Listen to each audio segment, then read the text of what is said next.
Beberapa waktu lalu, bau khas rumah sakit sangat terasa di indera penciuman Bu Rani.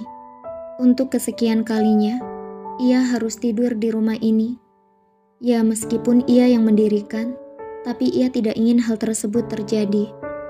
Penyakit hepatitis kronis telah lama bersarang di tubuhnya, hingga berubah menjadi sirosis. Segala upaya telah dilakukan untuk menyembuhkan penyakit tersebut. Dari obat-obat kimia hingga herbal telah Bu Rani coba. Namun hasilnya tetap sama, bahkan semakin memburuk. Dokter Ana, dokter yang khusus menangani penyakit ini akhirnya memberikan saran dengan cara melakukan transplantasi hati. Namun hal ini membutuhkan waktu yang cukup lama, mengingat untuk mendapatkan hati dengan kriteria yang sama cukup sulit. Karena bosan, Bu Rani memutuskan untuk berjalan ke taman rumah sakit sore hari itu, dengan meminta perawat membantunya pergi ke taman. Terlihat banyak orang yang mengunjungi taman tersebut dari pasien hingga orang yang sedang menjenguk. "Sus, bisa tolong tinggalkan saya? Saya ingin sendiri," pinta Bu Rani. Suster tersebut mengangguk lalu segera berlalu. Bu Rani menatap sekelilingnya, hingga tatapan terhenti kepada salah satu perempuan yang sedang duduk di kursi taman. Ia juga memakai baju sama sepertinya. Entah dorongan dari mana, Bu Rani mendekati perempuan tersebut. "Mbak, maaf, saya boleh duduk di sampingnya?" Perempuan tersebut menoleh lalu tersenyum. "Boleh Mbak, silakan," ucapnya dengan ramah. Mata perempuan tersebut menatap intens ke arah Bu Rani. Bu Rani yang merasa ditatap pun menoleh. "Ada apa Mbak? Mengapa menatap saya seperti itu?" Perempuan tersebut tersenyum. "Mbak juga menginap di sini?" tanyanya. Bu Rani tersenyum lalu mengangguk. "Mbak namanya siapa?" tanya perempuan itu lagi. Terlihat wajah cantiknya tidak hilang meski bibirnya tampak pucat. "Saya Rani Mbak. Kalau Mbak sendiri?" "Nama saya Arin." Sejenak mereka terdiam, sibuk dengan pikiran masing-masing, hingga Bu Arin memecah keheningan. "Indah ya Mbak langitnya," ucap Bu Arin dengan tatapan lurus ke depan. "Iya Mbak," Bu Rani mengikuti tatapan Bu Arin. "Mbak Arin sudah lama di sini?" "Sudah sekitar seminggu Mbak." Mereka berbincang-bincang ringan. "Hahaha, iya Mbak, betul sekali," ucap Bu Arin dengan tawa lepasnya. "Padahal kita baru kenal, tapi entah mengapa seperti sudah lama kenal," sahut Bu Rani.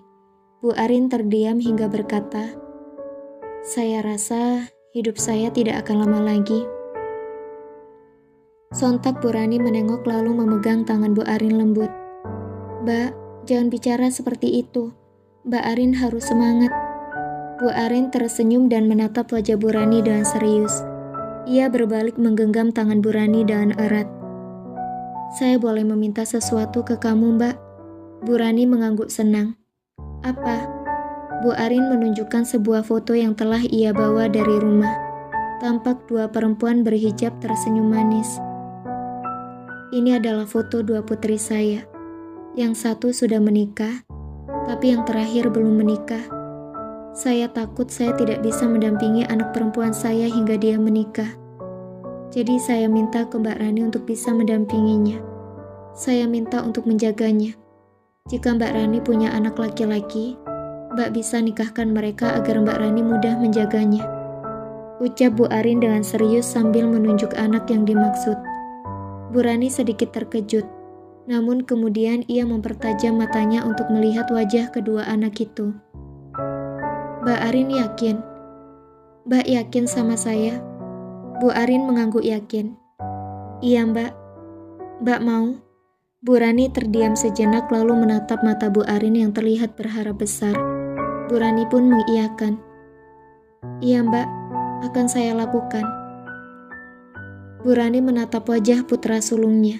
Tangannya menyentuh pelan wajah tampan itu. Setelah pertemuan itu, beberapa hari kemudian ibu mendapatkan kabar jika Bu Arin meninggal, dan hampir bersamaan ibu juga mendapatkan donor hati. Bu Rani mengelap pelan air matanya. Pada saat itu ibu terkejut. Ibu penasaran siapa yang mau mendonorkan hatinya. Awalnya semua orang menyembunyikan fakta itu. Tapi ibu terus mendesak dokter Ana agar jujur hingga setelah operasi dilakukan. Ibu tahu jika pendonor hati tersebut adalah Bu Arin. Ibu Salma. Terang Bu Rani. Roni terdiam. Tubuhnya kaku. Otaknya mencoba mencerna semuanya. Kenapa ibu tidak jujur dari awal? Tanya Roni sedikit terbata. Bu Rani semakin mengeratkan genggamannya. Maafkan ibu Roni, ibu sempat melupakan janji ini. Hingga insiden kemarin mengingatkan semua itu. Karena itu ibu kekeh ingin kamu menikahi Salma. Ibu ingin menjalankan amanah terakhir Bu Arin. Tubuh Roni merosot seketika. Dia benar-benar terkejut dengan fakta yang baru ia dengar. Tampak matahari mulai berjalan ke arah barat. Kegiatan anak-anak sudah selesai sebelum asar tadi, dan sekarang mereka sedang bersih-bersih diri. Sambil menunggu, Salma menemui Om Usman. Kita harus mengatakan hal ini kepada Salma. Ini amanah Mbak Arin untuk terakhir kalinya, ucap Om Usman kepada istrinya yang masih cemas. Om Usman dan Tante Ria telah mengetahui fakta tersebut.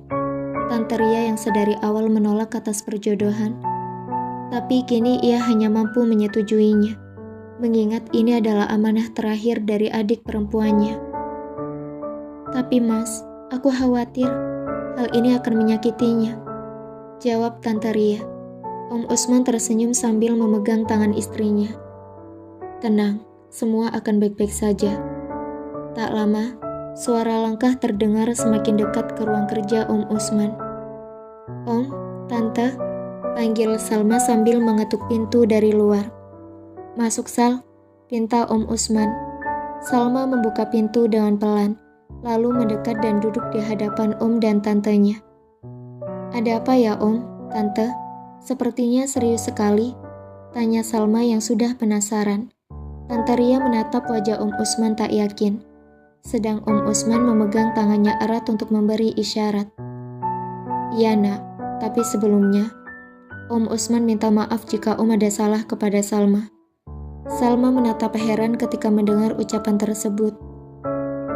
Om harus mengatakan hal ini kepada Salma. Om harap Salma bisa menerimanya, sambung Om Usman. Mengatakan apa Om?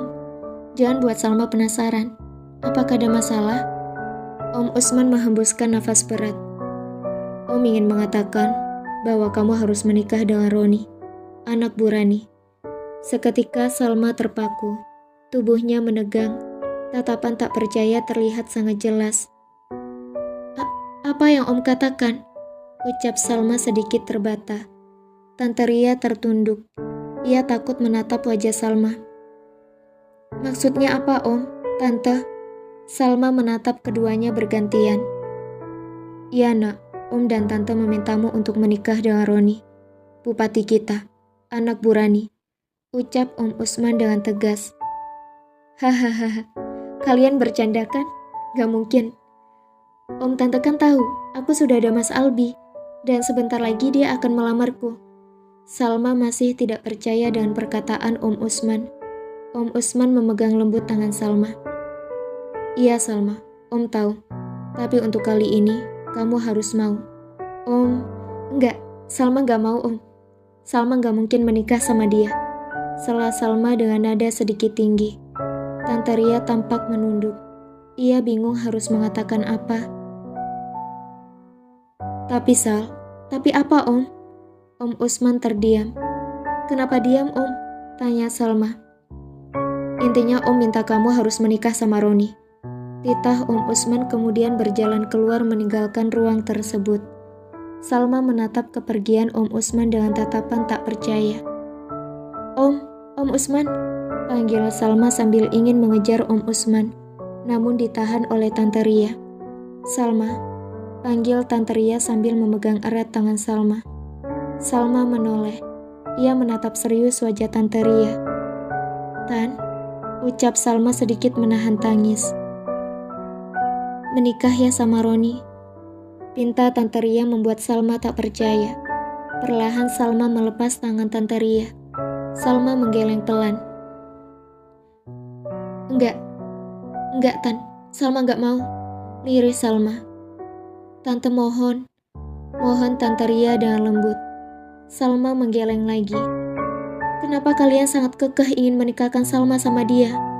Tanya Salma dengan segala kebingungannya. Karena kami tidak setuju kamu menikah sama Albi, jawab Tante Ria dengan tegas. Dek, Salma terkejut seketika. Enggak mungkin. Bukannya dulu ketika Mas Albi datang, kalian sangat setuju, bahkan kalian yang meminta Mas Albi untuk menyegerakan pernikahan kami. Salma rasa itu bukan alasan kalian, sanggah Salma. Terserah kamu percaya atau tidak, tapi intinya, sekarang Om dan Tante tidak akan menyetujui kamu menikah dengan Albi, pungkas Tante Ria dengan tegas. Tante Ria terdiam, lalu pergi meninggalkan Salma sendiri di ruang itu. Tante Ria, panggil Salma. Namun tidak digubris sama sekali. Air mata Salma tumpah seketika. Ia bingung, ada apa dengan semua ini? Mengapa semua terasa mendadak? Melepas. 2 minggu telah berlalu. Terlihat bulan terang benderang menyinari malam itu. Tidak seperti biasanya, Roni lebih awal berada di kamarnya. Roni mendekat ke arah jendela kamarnya. Matanya menyelusuri suasana di rumah dinas. Terdengar suara helaan nafas Roni yang begitu berat. Lalu ia memejamkan matanya sambil bernafas perlahan. Akhir-akhir ini banyak hal yang memenuhi otaknya. Dari urusan kabupaten hingga permasalahan pribadi bercampur aduk menjadi satu. Roni mengusap kasar wajahnya. Kenapa harus seperti ini ya Allah? Keluh Roni. Jika aku menerima semua ini, bagaimana dengan Nadia? Bagaimana dengan keluarganya? Batin Roni bertanya sambil mengepalkan tangannya. Kamu mau jadi istriku? Tanya Roni kepada seseorang perempuan yang baru ia kenal beberapa bulan yang lalu. Perempuan tersebut menatapnya tak percaya. Ron, ini maksudnya? Tanya Nadia dengan wajah terkejut. Roni tersenyum. Aku ulangi sekali lagi, Dokter Nadia Rastanti. Maukah kamu menjadi istriku? Menemaniku dalam suka maupun duka? Tanya Roni sambil membuka satu kotak cincin. Air mata Nadia menetes perlahan.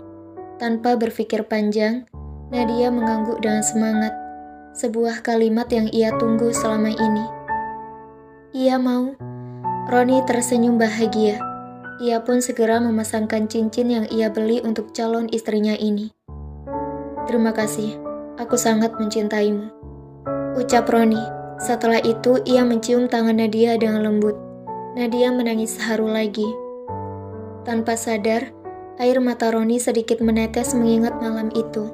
Malam di mana ia meminta Nadia untuk menjadi istrinya. Malam yang menjadi saksi bahwa dirinya sangat mencintai kekasihnya itu. Kamu gak boleh putus asa. Lihat masyarakatmu. Mereka semua butuh kamu. Kalau kamu menyerah, bagaimana dengan mereka? Ingat, kamu diberi ujian seperti ini. Tandanya kamu mampu. Ayo semangat demi masyarakat Tuban. Ucap Nadia memberikan semangat kepada Roni ketika Roni bercerita bahwa ia telah didemo oleh mahasiswa di kotanya. Banyak hal positif yang Roni terima setelah mengenal Nadia. Ia berani melaju ke pilbub atau pilkada, itu pun karena ada dukungan dari Nadia. Meski dunia yang mereka geluti berbeda, namun mereka sangat kompak untuk saling mendukung satu sama lain. Mereka tidak segan-segan memberikan kritik dan saran atas pekerjaan masing-masing. Karena itu Roni sangat mencintai Nadia. Nadia adalah salah satu perempuan yang bisa menerima apa adanya Roni. Roni mengusap kasar wajahnya lagi, dan kembali bayang-bayang suara tangis Salma mulai terngiang di telinganya. Ucapan ibunya tentang fakta itu membuat kepala Roni semakin sakit. Dengan sedikit sempoyongan, ia melangkah duduk di atas ranjang. Tangannya memijat sedikit kepalanya untuk mengurangi rasa sakit. Keesokan harinya, Mbak Salma, Lian ganggu aku terus. Aduh, seorang anak perempuan berkuncir dua. Salma tersenyum. Lian, tidak seperti itu ya. Lian harus buat temannya merasa nyaman. Nanti Mbak Salma sedih kalau Lian seperti itu, ucap Salma dengan lembut. Lian tersenyum polos, lalu mengangguk. Iya, aku minta maaf ya Vika, ucap Lian kepada anak perempuan itu sambil mengulurkan tangannya. Dengan muka kesal, Vika menerima uluran tangan itu. Iya, jawab Vika singkat. Salma tersenyum bahagia melihat tingkah keduanya. Beberapa hari ini setelah mengajar, ia langsung pulang ke rumah Quran. Berhubung sebagian anak-anak rumah singgah menginap di rumah tersebut untuk belajar Al-Quran. Rumah Quran ini adalah rumah yang dibangun oleh Salma untuk kedua orang tuanya. Namun karena takdir kedua orang tuanya diambil terlebih dahulu, maka rumah tersebut kini dialihkan menjadi rumah untuk para penghafal Al-Quran, sesuai permintaan Pak Lukman dan Bu Arin. Permintaan Om Usman dan Tante Ria sangat mengganggu pikirannya, dan itu sedikit berdampak pada kegiatannya sehari-hari. Untuk menenangkan pikirannya, ia memutuskan untuk tinggal di rumah ini. Sudah, kalian ngaji lagi. Ingat, Lian tidak mengganggu Vika ya. Titah Salma. Siap Mbak, ucap Lian sambil mengangkat kedua jempol tangannya. Salma tersenyum. Mbak Salma, ada Mas Albi di depan, ujar Ros membuat Salma terkejut. Mas Albi? Tanya Salma bingung. Ros mengangguk. Iya Mbak, katanya cari Mbak Salma. Memangnya Mas Albi nggak ngehubungin Mbak Salma kalau mau kesini? Salma menggeleng. Ya sudah, Mbak kesana dulu. Kamu jagain adik-adik ya, titah Salma. Salma pun melangkahkan kaki untuk menemui Albi. Dalam hati, ia sedikit bingung. Tumben sekali Mas Albi tidak menghubunginya terlebih dahulu. Laki-laki berpakaian pekerja kantoran tampak berbincang dengan Pak Bondan. Nah, ini Salma. Ya sudah, karena Salma sudah di sini, Bapak pamit masuk dulu ya, kata Pak Bondan berpamitan. Salma menatap Albi bingung. Pak Bondan sedikit memberikan tepukan pelan ke bahu Salma sambil tersenyum. Salma membalas dengan senyum tipis. Mas Albi, tumben banget kesini gak ngehubungin aku, ucap Salma tanpa basa-basi sambil duduk berhadapan dengan Albi. Kita bicara di taman yuk, ajak Albi, lalu Salma pun mengekor langkah Albi. Mereka duduk di bawah pohon mangga yang mulai berbuah. Mas Albi kesini ada apa? Tanya Salma. Gak basa-basi dulu gitu, aku kan baru pulang dari kantor, sindir Albi membuat Salma terkekeh. Oh, ceritanya minta perhatian, goda Salma membuat Albi pura-pura tidak dengar. Oke, gimana hari ini kerjanya Mas Albi? Lancar? Capek? Atau apa? Tanya Salma seperti menanyai anak-anak TK. Albi dibuat tersenyum. Hahaha, kok gitu sih nadanya? Aku bukan anak TK ya, protes Albi tak terima. Salma tertawa. Kamu sih, tumben banget kayak gitu. Udah kesini gak hubungin dulu, ujar Salma pura-pura kesal. Kok sekarang kamu yang marah? Sahut Albi. Kamu duluan. Albi terdiam dan menatap mata Salma sangat dalam. Entah apa yang merasukinya. Salma yang sadar segera menoleh. Ia tatap wajah laki-laki yang saat ini mampu merebut hati dan perhatiannya. Mas Albi kenapa? Tanya Salma lembut. Albi pun menatap wajah Salma dengan seksama. Salma melihat mata Albi yang mulai berkaca-kaca. Mas, kenapa? Albi tersenyum dan menggeleng. Setelah itu, Albi mengalihkan pandangan menatap sekelilingnya. Salma membiarkan Albi. Aku mau ngomong sesuatu sama kamu, ucap Albi memecah keheningan. Ngomong apa? Albi diam menatap lurus mata Salma. Kenapa jadi serius gini? Aku jadi takut, ujar Salma dengan perasaan yang mulai tidak enak. Aku... Suara Albi sedikit terbata. Salma menunggu ucapan Albi. Aku gak bisa melanjutkan hubungan ini. Aku batalkan lamaran sekaligus rencana pernikahan kita, ucap Albi dengan gamblang. Salma tertegun. Ekspresi wajahnya tidak bisa disembunyikan. Ia benar-benar terkejut. Enggak, aku pasti salah dengar kan? Tanya Salma yang berusaha menerima hal itu. Albi mengalihkan pandangan matanya. Enggak, Sal, kamu gak salah dengar. Aku putuskan hubungan ini. Ucap Albi sekali lagi dengan tegas. Suasana seketika berubah. Awan mendung mulai menutupi cahaya matahari. Air mata Salma mulai turun perlahan. Gak mungkin. Pasti kamu bercanda. Kamu gak mungkin putusin semua ini. Aku gak mau, Mas. Mas bohong kan? Ucap Salma tak terima. Aku gak bercanda, Salma. Aku serius. Aku putuskan hubungan kita. Aku tidak mau menikah sama kamu. Ujar Albi dengan nada meninggi. Tubuh Salma kaku. Untuk pertama kalinya ia mendengar Albi dengan suara meninggi. Kenapa, Mas? Kenapa? Aku ada salah sama kamu? Tanya Salma dengan tangis yang sudah pecah sejak tadi. Albi menggeleng. Bukan, kamu gak ada salah.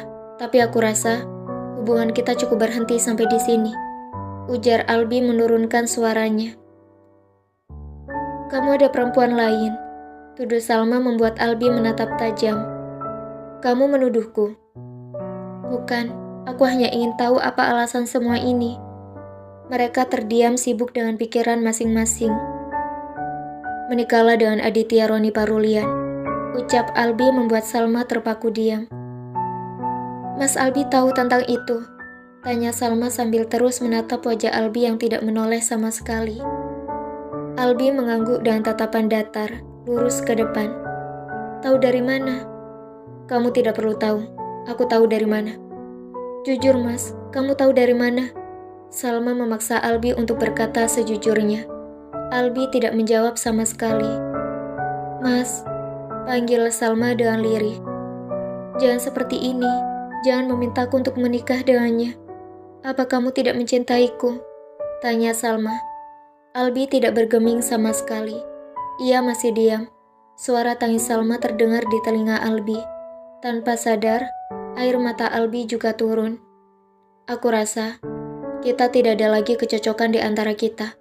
Untuk itu, aku melepaskanmu dan menikahlah dengan dia. Ucap Albi dengan tegas, berbeda dengan batinnya. Aku mencintaimu, Salma. Tapi aku harus melepasmu. Menikahlah dengan dia dan berbahagialah. Ucap Albi dalam hatinya. Salma terdiam mendengar itu. Ia masih yakin ini hanyalah sebuah mimpi. Coba tatap mataku, dan ulangi sekali lagi apa yang tadi kamu katakan. Pinta Salma membuat Albi mengusap kasar air matanya. Lalu Albi menatap tajam wajah Salma. Salma tampak menahan air matanya untuk tidak turun lagi. Pertama kalinya, ia mendapat tatapan tajam dari laki-laki yang berhasil masuk ke dalam hatinya. Aku melepasmu, Salma Reina Salsabila. Ucap Albi penuh penekanan. Salma menatap Albi dengan tatapan tak percaya sekaligus terluka. Ia tidak menyangka jika laki-laki di hadapannya telah melepas dirinya dan meminta ia untuk menikah dengan laki-laki lain. Ya, Bu, emangnya gak ada cara lain selain menikahkan Salma dengan Roni? Terus bagaimana dengan Albi? Tanya Adnan yang baru diberitahu mengenai perjodohan ini. Ayah sudah katakan semuanya kepada Albi. Adnan, kamu tidak perlu khawatir. Ucap Om Usman dengan tenang. Rizka terkejut. Om serius? Iya, Kak. Om sudah menemui Albi dan mengatakan semuanya. Karena Om pikir ini salah satu cara agar Salma mau menikah dengan Roni. Salma harus lepas dulu dari Albi. Om juga sudah pamit kepada keluarga Albi. Perkataan Om Usman tentunya membuat Adnan maupun Rizka terkejut. Mereka tidak habis pikir, ternyata kedua orang tua ini sudah bertindak sejauh itu. Tapi Om, ini pasti sangat menyakitkan bagi Salma, ucap Rizka. Om tahu, bahkan sangat tahu. Tapi harus bagaimana lagi? Ini amanah ibu kamu. Terang Om Usman, sedang Tante Ria terdiam. Ia tidak mampu berkata apapun lagi. Ia tidak bisa membayangkan apa yang terjadi kepada keponakannya jika Albi memutus semua ini. Adnan memijat kepalanya yang sedikit sakit, sedang Rizka menghembuskan nafas kasar. Hanya mimpi. Setelah bekerja, Roni menemui Nadia di Rumah Sakit Intan Permata. Berhubung ia juga ada sedikit kegiatan di sana. "Kamu kesini karena permintaan ibu?" tanya Nadia kepada laki-laki yang ada di hadapannya. "Iya, tapi udah selesai kok. Kamu masih ada kerjaan?" Nadia tersenyum. "Nggak ada. Kenapa?" "Kamu masih marah sama aku?" tanya Roni hati-hati. Enggak sih, tapi sedikit," ucap Nadia sambil sibuk membereskan semua hal yang ada di atas mejanya. Roni terdiam sambil menyadarkan tubuh ke dinding. Ia menatap intens aktivitas calon istrinya itu. Hatinya benar-benar tidak karuan. Ia bimbang dengan semua ini. "Kenapa natap aku seperti itu?" tanya Nadia yang sadar dengan tingkah Roni. "Aku mau ngomong sesuatu sama kamu," ucap Roni tanpa membalas pertanyaan Nadia. "Kalau buat bahas soal yang kemarin, aku gak mau. Terserah kamu aja. Sekarang aku mau langsung pulang. Besok aku ada kegiatan di luar kota," ujar Nadia dengan nada tak biasa. "Sebentar aja. Ini sangat penting. Demi hubungan kita ke depannya," pinta Roni. Nadia menghembuskan nafas pelan. "Ya, oke." Roni dan Nadia melangkahkan kaki keluar. Roni mengajak Nadia pergi ke ruang kerja Bu Rani, karena baginya itu adalah tempat yang aman. "Duduk," pinta Roni mempersilakan Nadia duduk di depannya. "Ada apa? Kamu mau ngomong apa?" tanya Nadia tanpa basa-basi. Roni menelan pelan ludahnya.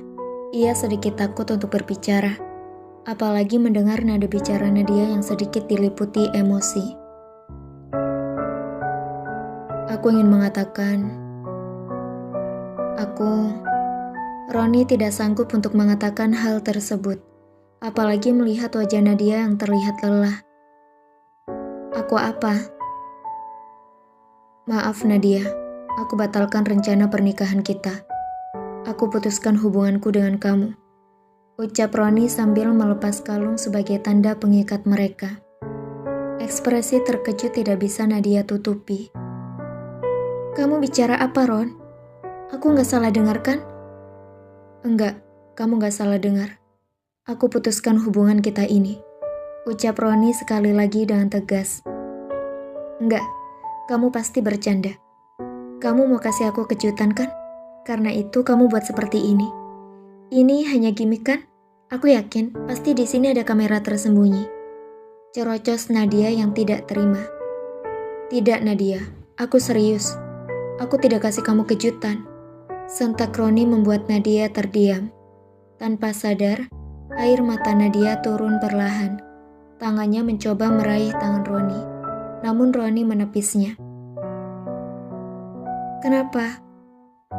Kenapa kamu seperti ini, Ron? Aku buat salah. Iya, soal yang kemarin. Aku gak apa-apa. Kamu mau menunda acaranya, aku gak apa-apa. Tapi jangan dibatalin. Aku cinta sama kamu," cerocos Nadia lagi. Roni terdiam. Ia tidak berani menatap wajah Nadia sama sekali. Ia yakin telah menyakiti hati perempuan yang ia cintai. "Roni," panggil Nadia dengan lirih. "Aku minta maaf sama kamu.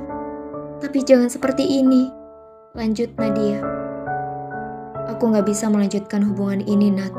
Maaf," ucap Roni lalu meninggalkan Nadia sendiri dalam ruang tersebut. Roni tidak sanggup harus berlama-lama berhadapan dengan Nadia. Ia tidak tega menyakiti perempuan baik seperti Nadia. Matahari mulai tak malu-malu menampakkan dirinya. Setelah pertemuannya dengan Albi, Salma segera pulang ke rumahnya dan masuk ke kamar tanpa sepatah kata pun. Salma menangis sejadi-jadinya di dalam kamar. Ucapan Albi yang memintanya untuk menikah dengan Roni masih terngiang jelas di telinga Salma. Ia masih berharap ini hanyalah sebuah mimpi. Rizka mulai khawatir dengan keadaan adik perempuannya. Jam sudah menunjukkan pukul 7 pagi. Biasanya pada jam itu Salma sudah berangkat ke sekolah. Tapi kali ini tidak ada tanda-tanda Salma keluar dari kamar. "Dek, kamu udah bangun? Kamu gak ke sekolah?" tanya Rizka. Tidak ada jawaban sama sekali dari dalam. "Dek, Dek Salma, Caca," panggil Rizka sedikit keras. Ia juga memanggil Salma dengan Caca, karena itu adalah panggilan kesayangan dari Bu Arin. Tidak ada jawaban sama sekali. Akhirnya Rizka menempelkan telinga ke daun pintu untuk mendengar aktivitas di dalam. Suara tangis terdengar samar-samar. Rizka yakin jika adiknya itu tengah menangis. Karena perasaan khawatir yang mendominasi tanpa pikir panjang, Rizka menghubungi Albi. "Ada apa Mbak Rizka?" tanya Albi dari seberang sana. "Maaf Al, kalau Mbak ganggu kamu pagi-pagi," ujar Rizka sedikit tak enak hati.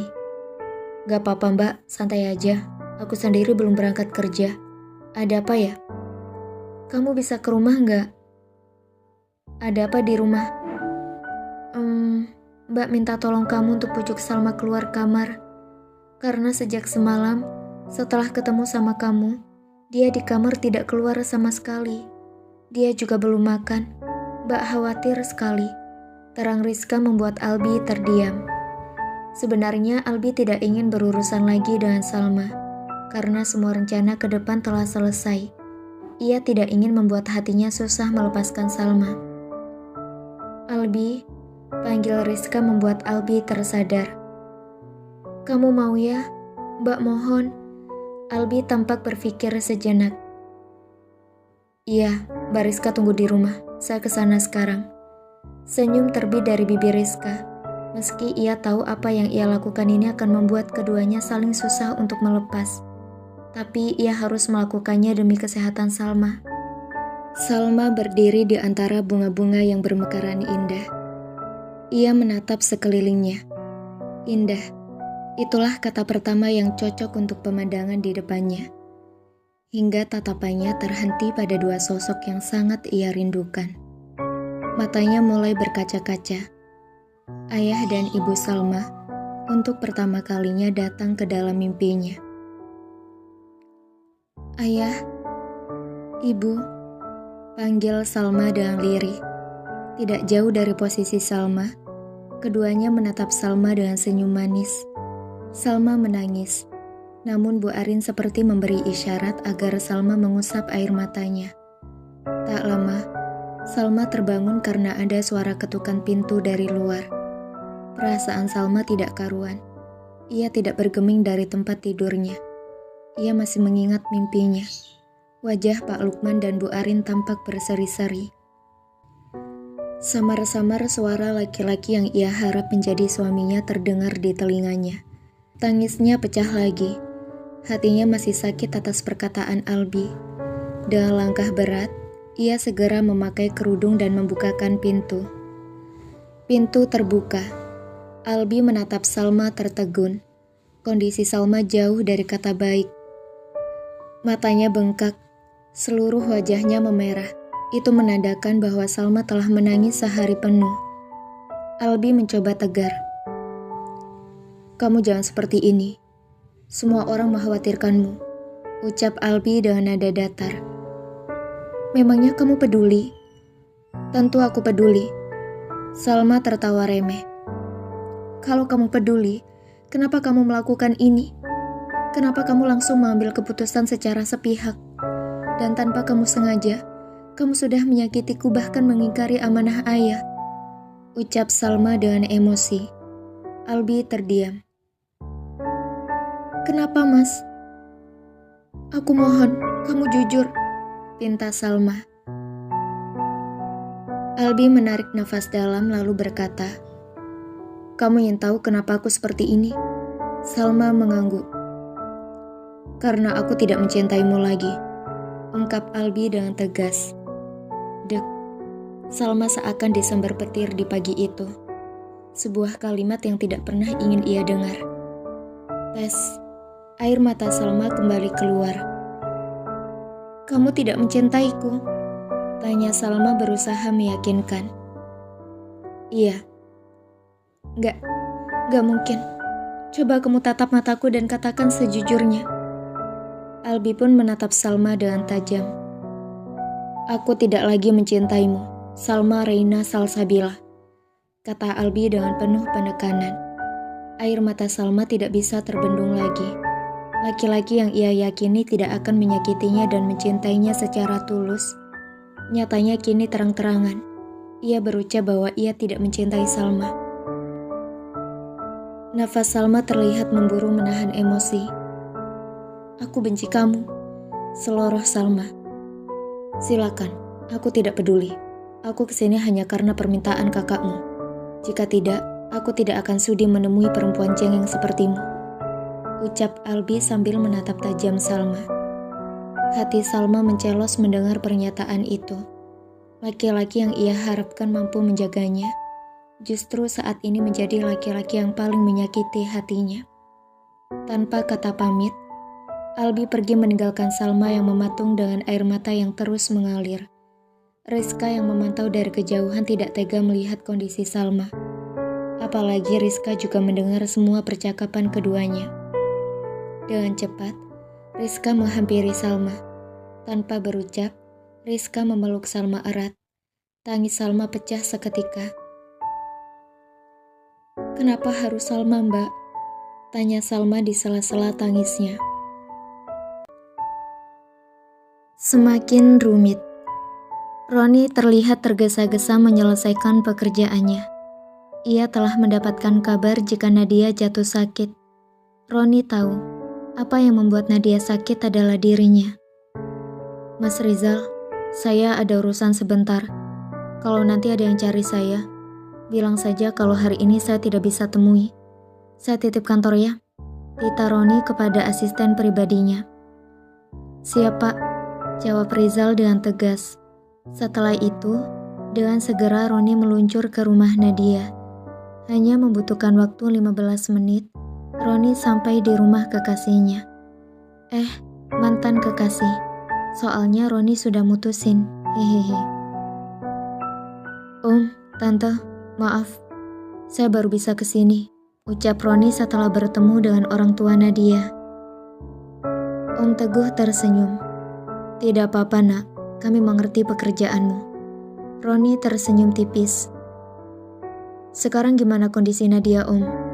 Tante Lia menghembuskan nafas berat. Ikut Tante yuk, ajak Tante Lia. Roni pun mengikuti langkah Tante Lia. Roni tahu ia akan dibawa ke kamar Nadia. Tante Lia perlahan membuka pintu kamar Nadia. Tampak warna pink mendominasi kamar tersebut, menandakan bahwa Nadia adalah perempuan yang sangat feminim. Terlihat Nadia sedang tidur meringkuk dengan dibalut selimut tebal. Kamu bisa lihat, ia sakit Ron. Dari semalam ia menangis dan gak mau makan. Tante tidak tega melihatnya. Keluh Tante Lia membuat Roni terdiam. Hingga tepukan di bahu Roni membuat Roni tersadar. Om boleh bicara sama kamu? Tanya Om Teguh. Roni mengangguk lalu mengekor langkah Om Teguh. Duduk Ron. Om Teguh mempersilakan Roni duduk di depannya. Roni mengangguk sambil tersenyum gugup. Hening menyelimuti mereka. Roni merasa suasana kali ini sangat canggung, padahal biasanya tidak pernah seperti itu. Om sudah tahu apa masalah kalian, tapi Om juga tidak berhak terlalu ikut campur dengan masalah itu. Om Teguh menjeda ucapannya.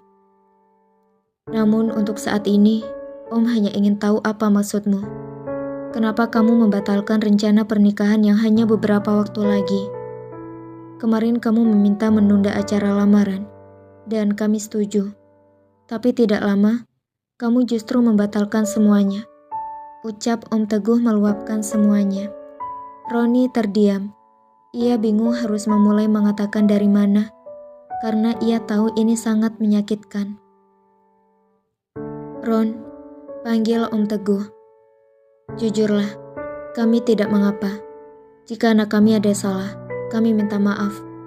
Lanjut Om Teguh membuat Roni kelabakan. Tidak Om, Nadia tidak ada salah. Saya yang salah. Salah Roni. Jika anak saya tidak ada salah, Mengapa kamu memutuskan hubungan kalian? Roni menarik nafas dalam-dalam. Kemudian ia berkata, saya minta maaf kepada Om Teguh sebelumnya. Saya yakin apa yang setelah ini saya ucapkan akan menyakiti hati Om sekeluarga. Alasan saya membatalkan semua ini karena saya akan menikah dengan perempuan lain. Perempuan yang dipilihkan ibu saya. Ucap Roni dengan hati-hati. Ekspresi kaget tak bisa ditutupi lagi. Om Teguh menatap tak percaya kepada pemuda di hadapannya. Apa? Pekik seorang perempuan tak jauh dari sana. Roni dan Om Teguh sontak menoleh. Terlihat Nadia dengan kondisi memprihatinkan menatap keduanya tidak percaya. Perlahan air mata Nadia menetes. Nadia, lirih Roni. Ia menatap Nadia penuh kasihan. Kamu mau menikah sama siapa? Sentak Nadia membuat Roni terkejut. Jawab Ron, kamu mau nikah sama siapa? Roni hanya diam. Ia tidak berani menatap perempuan yang sudah berdiri di hadapannya. Aku kurang apa, Ron? Aku banyak salah sama kamu. Aku gak pantas buat kamu. Nadia memberondong Roni dengan berbagai pertanyaan. Roni bingung harus menjawab apa. Apalagi melihat kedua orang tua Nadia menatapnya dengan tatapan yang sulit diartikan. Nadia, kamu masuk dulu. Papa mau bicara sama Roni. Mah, ajak Nadia masuk ke kamar. Titah Om Teguh. Enggak, Nadia gak mau. Nadia mau dengerin penjelasan Roni, Pak. Nadia harus tahu apa alasan Roni menerima perjodohan itu. Sanggah Nadia dengan tangis yang semakin histeris.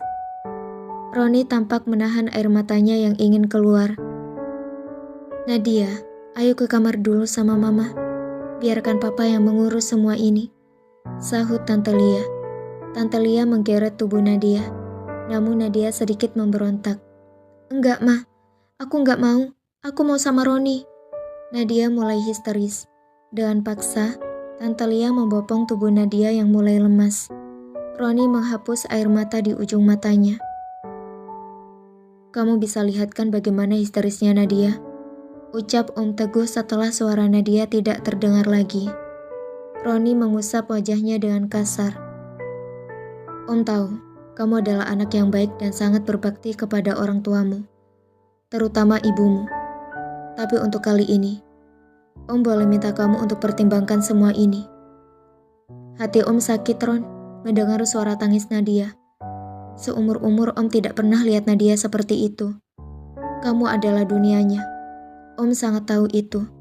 Nadia selalu bahagia ketika membahas apapun tentangmu. Jadi, untuk kali ini, Om minta kamu untuk pertimbangkan semua ini. Terang Om Teguh. Jika ada pilihan terakhir, Om izinkan kamu tetap berhubungan dengan Nadia, meski kamu sudah menikah. Yang terpenting, Nadia bahagia terus. Ucap Om Teguh membuat pilihan. Roni menatap tidak percaya. Ia tidak habis pikir jika orang tua di hadapannya mempunyai pemikiran seperti itu. Om gak salah bicara, tanya Roni. Om Teguh menggeleng. Kepala Roni rasanya ingin pecah merasakan semua ini. Mengapa semuanya semakin rumit? Karena baginya, ia tidak mungkin berhubungan dengan perempuan lain di posisi ia telah memiliki istri. Roni tidak mungkin mempertaruhkan karirnya yang telah ia bangun sejak lulus SMA. Bunga warna-warni dengan berbagai bentuk nampak berjejer rapi di dalam ruang berukuran 6x6 meter. Terlihat 3 orang perempuan sibuk menatap berbagai bunga tersebut. Dialah Salma. Beberapa waktu ini, ia menyibukkan diri dengan membantu teman-temannya mengurus toko florisnya. Sinta dan Nia sedikit heran melihat kondisi Salma yang sejak tadi diam, tidak seperti biasanya yang selalu ramai. Sin, tumben Salma diem aja. Biasanya udah heboh. Tanya Nia sedikit berbisik. Sinta melihat sekilas Salma yang tampak sangat serius menyusun buket bunga. Gak tahu, jawab Sinta singkat. Sinta pun sedikit mendekat ke arah Salma. Sal, are you okay? Tanya Sinta membuat Salma menoleh. Salma pun tersenyum. I'm okay, jawab Salma sekenanya. Sinta dan Nia tidak percaya begitu saja. Nia pun mendesak Salma untuk berkata jujur. Sin, Ni, percaya, aku nggak apa-apa. Ucap Salma dengan lembut hingga tak sadar jika air mata Salma sudah turun. Sinta terkejut. Tanpa ragu ia mendekat ke Salma. Sal, kok nangis? Kamu sakit? Tanya Sinta lagi. Nia ikut mendekat dan duduk di sebelah Salma. Sinta dan Nia mulai khawatir. Sinta memeluk tubuh Salma. Tak lama tangis Salma pecah. Nia mengelus punggung Salma untuk memberi ketenangan. Suara tangis Salma mulai mereda. Perlahan Salma melepas pelukan Sinta. Sinta mendongakkan kepala Salma. Sungguh memprihatinkan. Wajah Salma yang biasanya cerah, kini tergantikan oleh mendung. Kantong mata di pelupuknya sangat terlihat jelas. Kamu kenapa? Tanya Sinta dengan lembut sambil memegang tangan Salma. Salma menggeleng. Sal, kita ini sahabat. Dari kecil kita terus sama-sama. Ayolah, jujur. Siapa tahu kita bisa bantu. Ujar Sinta dengan lembut. Salma menatap kedua sahabatnya itu lalu ia berkata, hubunganku sama Mas Albi sudah selesai. Sinta maupun Nia terkejut mendengar hal itu. Tunggu. Maksudnya, kamu putus sama Mas Albi? Tanya Nia. Salma mengangguk. Gimana bisa, Sal? Aku disuruh nikah sama Mas Roni, anaknya Bu Rani. Ungkap Salma sedikit lirih. Keduanya kembali dikejutkan lagi. Mereka menatap Salma tak percaya. Kamu bercanda kan, Sal? Tanya Sinta. Aku gak bercanda. Mas Albi memutuskan semuanya, dan dia memintaku menikah dengan bupati itu. Terang Salma. Nia hanya bisa geleng-geleng kepala. Siapa yang suruh semua itu? Tanya Sinta yang masih penasaran. Salma pun menceritakan semuanya. Dari Om Usman yang meminta hal itu, hingga Albi melepasnya. Ya Allah, terus gimana? Aku gak tahu, aku bingung, jawab Salma.